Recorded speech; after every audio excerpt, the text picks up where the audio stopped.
Pondasi Kuat. Sobat anti korupsi, selamat datang kembali di Pondasi Kuat, podcast dengan komutasi. Podcast ketiga kali ini kolaborasi dengan Departemen PSDM loh. Perwakilan dari Departemen PSDM ada Kak Tata nih. Nah, kita akan membahas mengenai gejolak korupsi dulu, kini, dan nanti. Jadi, jangan kemana-mana ya, tetap ikutin Pondasi Kuat kami guys. Nah, untuk selanjutnya aku serahin Gaby sama Nemi ya. Oke, baik, Vi. Halo Kak Tata, apa kabar nih Kak? Semoga dalam keadaan yang sehat ya Kak. Halo Gaby, kabarku baik banget nih, sehat-sehat aja kok. Oke, syukurlah Kak. Kita mau ngomongin soal korupsi nih Kak. Kayaknya korupsi itu bisa ada di era sekarang karena dari dulu kita udah terbiasa nggak sih Kak? Mulai dari kecil sampai kita remaja, kita udah sering bohong tuh.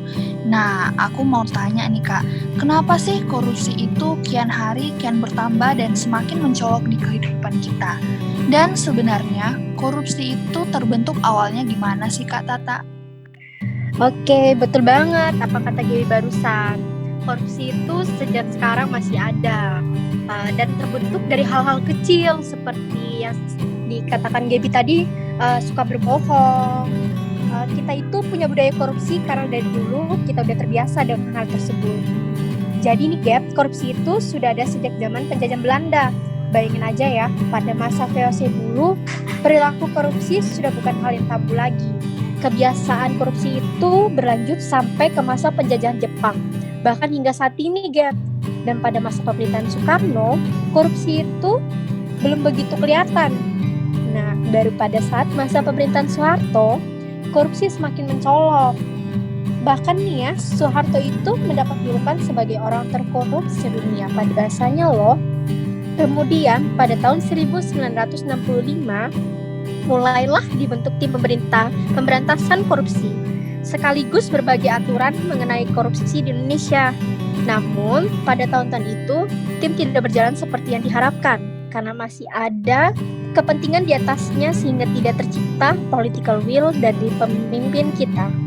Kemudian baru pada tahun 2004 saat masa jabatan Presiden Megawati dibentuklah KPK sebagai awal mula pemberantasan korupsi di Indonesia. Gitu, Gap. Wah, ternyata udah dari dulu ya Kak, korupsi itu ada di Nusantara. Kayak udah membudaya gitu ya Kak. Sayang banget ya budaya ini ke bawah sampai sekarang. Tapi Kak, sebenarnya korupsi itu apa sih? Soalnya aku sering dengar tuh ada istilah budaya atau perilaku koruptif. Sebenarnya perbedaan antara korupsi dan perilaku koruptif itu apa sih Kak? Emang patut disayangkan sih Gap, budaya korupsi masih ada sampai sekarang. Nilai akan merugikan kita pada sekarang dan seterusnya jika korupsi itu tetap masih ada. Korupsi itu berawal dari hal koruptif. Koruptif itu artinya perbuatan dari hal-hal kecil. Contohnya seperti Gaby katakan tadi di awal, itu perbuatan seperti berbohong dan lain-lainnya.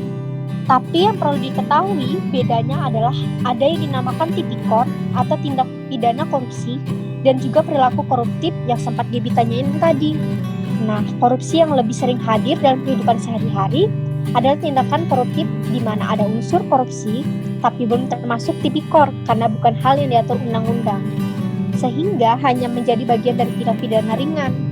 Sedangkan yang dinamakan tipikor, dia harus sesuai dalam undang-undang, misal pada pasal 2 dan 3, di mana terdapat unsur menyalahgunakan wewenang, memperkayakan diri sendiri, merugikan keuangan negara, dan sebagainya. Gitu, Gap.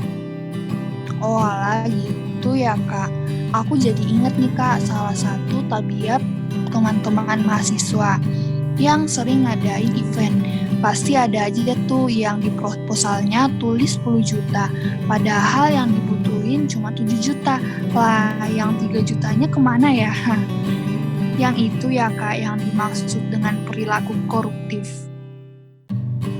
Betul banget, Gap. Itulah yang dinamakan perilaku koruptif. Cuman nih ya, yang perlu teman-teman ingat semua, dari perilaku koruptif itu dari hal-hal kecil kayak tadi itu sebenarnya kalau terus dibiarin aja nanti suatu saat bisa jadi tindak pidana korupsi loh. Apalagi di saat kita udah punya kedudukan nih. makin diberi peluang jadinya. Karena emang tindak korupsi itu identik banget sama yang namanya jabatan. Misalnya, korupsi dalam bentuk yang membuat kerugian negara, suap menyuap, penggelapan, pemerasan, perbuatan curang, benturan kepentingan dalam pengadaan, dan juga gratifikasi. Bisa dibayangin dong, bentuk-bentuk korupsi tadi yang aku sebutin itu sangat terkaitan dengan jabatan. Wah, seram juga ya, Kak. Untuk pertanyaan selanjutnya, aku lempar ke Nemi lagi ya, Kak. Halo Kak Tata. Halo Nemi. Oh ya Kak, dari pendapat Kak Tata tadi nih ya, menurutku kalau perilaku koruptif itu kita biarkan aja, bahkan kita sepelekan nih ya, bisa-bisa kedepannya korupsi itu akan terus ada ya Kak? Yap, benar banget. Kita nggak ada yang tahu nih ke depannya korupsi yang akan datang seperti apa. Banyak kemungkinan akan lebih buruk lagi dari yang sekarang. Jadi, mulai dari sekarang kita harus membiasakan tidak berbuat koruptif. Itu yang akan membuat korupsi pada nantinya gitu. Oh iya Kak, sebenarnya apa sih Kak dampak dari tindakan korupsi itu? Terus bagaimana nasib negara ini nantinya kalau masih dipenuhi dengan tindakan-tindakan korupsi? Oke, dampak itu sendiri dari korupsi yang bakalan kelihatan banget itu terjadi kesenjangan pada seluruh sektor kehidupan. Dan parahnya ini, yang menjadi korban itu adalah masyarakat menengah ke bawah. Nah, benar banget tuh kata Kak Tata. Lalu apa aja sih Kak yang harus kita lakukan sebagai generasi muda agar dapat mencegah korupsi di masa kini dan masa yang akan datang? Oke, aku akan menjelaskan nih langkahnya untuk mencegah korupsi. Langkah membangun budaya anti korupsi sebenarnya bisa kita lakukan bersama-sama. Yang pertama yaitu dengan cara perbaikin dari dalam diri kita sendiri. Apa yang perlu diperbaikin? Yang perlu diperbaikin adalah integritas diri kita. Korupsi itu rentan menyerang orang yang tidak memiliki atau rendah tingkat integritasnya. Jadi, sebisa mungkin kita harus tanamkan integritas dalam diri kita masing-masing.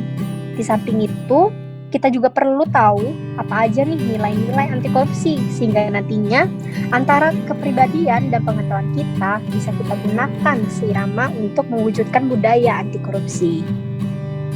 Aku setuju banget nih sama Kak Tata.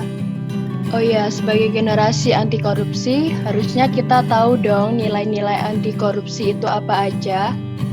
Jadi, ada 9 nilai anti korupsi.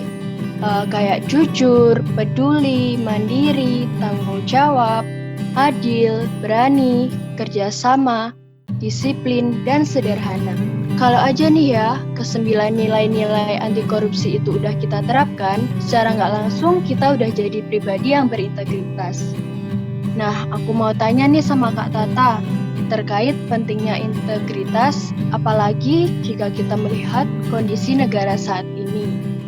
Sebenarnya apa sih Kak integritas yang dapat kita terapkan dalam bidang akademik?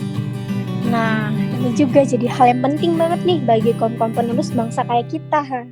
Jadi, menerapkan integritas dalam bidang akademik itu sebenarnya nggak perlu jauh-jauh.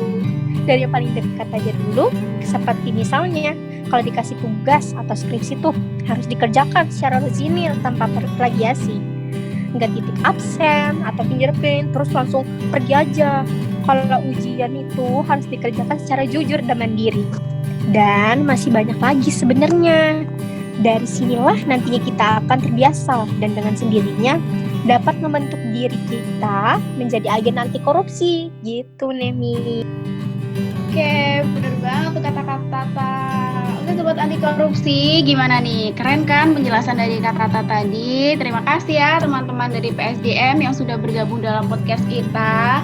Semoga dapat menambah wawasan ya, dan kita sebagai generasi muda semoga dapat menjadi alat dalam mencegah tindakan korupsi di negara kita dan tetap menanamkan perilaku dan moral yang baik khususnya dalam membangun integritas nih. Nah, jangan lupa ikutin terus kegiatan kami dengan follow Instagram Komutasi FA UAJY dan YouTube channel kita Komutasi UAJY. Terima kasih.